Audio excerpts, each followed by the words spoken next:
ҳунари созтарошӣ барои Умаралӣ Ниёзов, сокини деҳаи Турдибобои шаҳри Ҳисор, аз тӯҳфае оғоз мешавад, ки солҳои 60-уми асри гузашта ҳангоми таҳсил дар озмоишгоҳи санъат барои ишғоли ҷойи дуюм дар озмуне ба ӯ сози мусиқии тор тақдим мекунанд.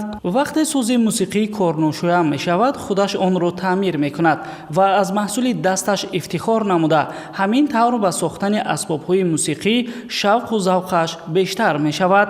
ӯ айни ҳол ҳамчун омӯзгори фанни мусиқӣ дар муассисаи таълимии деҳаи Турдибобо фаъолият менамояд. Дар баробари собиқаи беш аз 40-солаи фаъолияти омӯзгорӣ, ӯ фориғ аз кори асосӣ ба ҳунари асили суннатӣ, сохтани созҳои миллии мусиқӣ аз ҷумла тор, рубоб, дутор, ғижак ва доира машғул мебошад. Якумин асбоби сохтагӣ ман тор буд. Ман хеле тор буд вай. Хеле тор буд.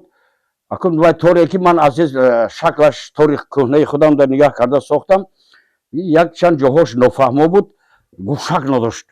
Шарафи калон аст.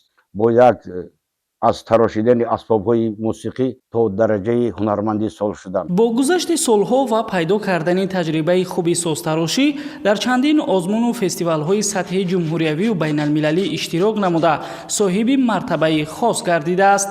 Аз ҷумла соли 2024 дар озмуни ҷумҳуриявии ҳунарманди сол иштирок карда, баъди натиҷагирии аъзои ҳакамон дар номинатсияи созҳои мусиқӣ сазовори ҷойи аввал шуд. Шогирдонро низ тарбия намуда, ин ҳунарро ба насли ҷавону наврас меомӯзонад, то онҳо дар оянда барои боз ҳам муаррифӣ намудани ин ҳунари қадимаи тоҷикон ба ҷаҳониён саҳмгузор бошанд.